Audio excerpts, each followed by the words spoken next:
दूतचिंतन श्री गुरुदेव दत्त.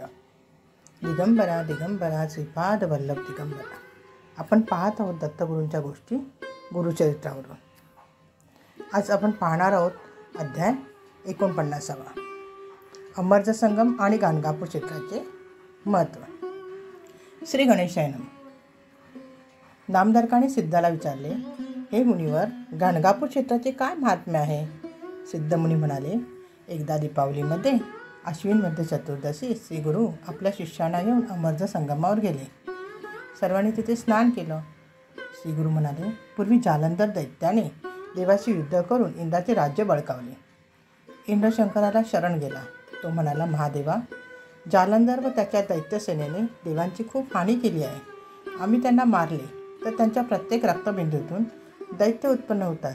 त्यामुळे दैत्यांचा समूळ नाश करणे आम्हाला शक्य होत नाही. ते ऐकून शंकर महाभयंकर रौद्ररूप धारण करून दैत्यनाशास उद्युक्त झाले.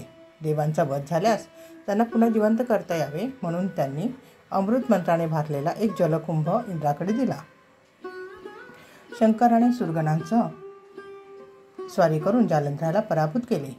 त्या युद्धप्रसंगी इंद्रदेवाने मंत्रोक्त जल शिंपडून देवांना जिवंत केले. त्यावेळी त्यांच्या हातून थोडेसे जल पृथ्वीवर पडले. ते प्रवाहित होऊन नदी उत्पन्न झाली.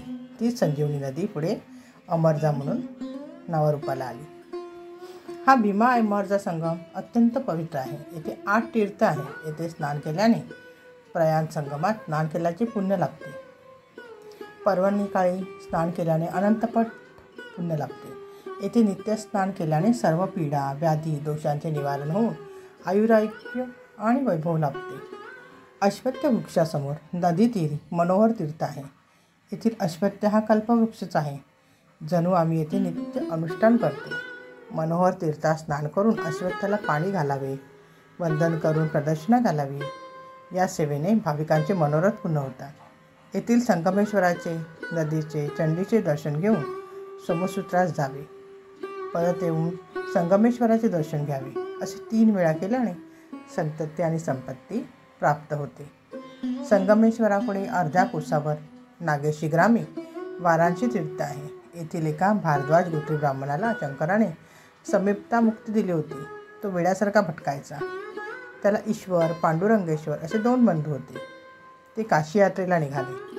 तेव्हा त्या ब्राह्मणाने शंकराला, देवा, आम्हाला काशी विश्वनाथाचे येथेच नित्यदर्शन होईल अशी व्यवस्था करा, ही विनंती केली.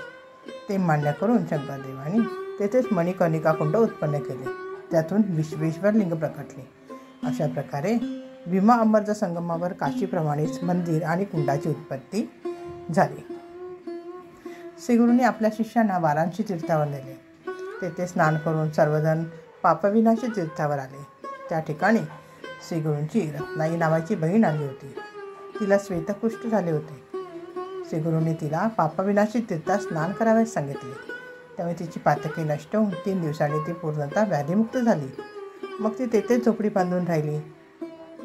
सिद्धमुनी नामधारकास म्हणाले, तो चमत्कार मी स्वतः पाहिला आहे. त्यानंतर श्रीगुरूंनी आपल्या शिष्यांना नदी तीरावरील कोठी तीर्थ, रुद्रपाद तीर्थ, चक्रतीर्थ, मन्मथ दहन तीर्थ यांचे दर्शन घडवून त्यांचे महात्म्य सांगितले. कलेश्वर देवस्थानाबद्दल ते म्हणाले, हे शिवस्थान गोकर्ण महाबळेश्वरा इतकेच पवित्र आहे. मन्मथ दहन तीर्थात स्नान करून कल्लेश्वराचे पूजन केल्याने संपत्ती लाभते.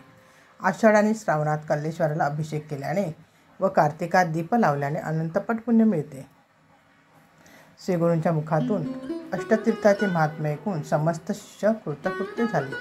ते म्हणाले, गुरुदेव, तुम्ही आम्हाला पावन केले. एवढी श्रेष्ठ तीर्थे जवळ असताना आम्ही उगाचच अन्यत्र जात होतो. मठामध्ये परतल्यावर शिष्यांनी मोठी समाराधना घातली. नामधारका, असे आहे गाणगापूर क्षेत्राचे महत्त्व. म्हणून श्रीगुरूंनी येथे वास्तव्य केले आहे.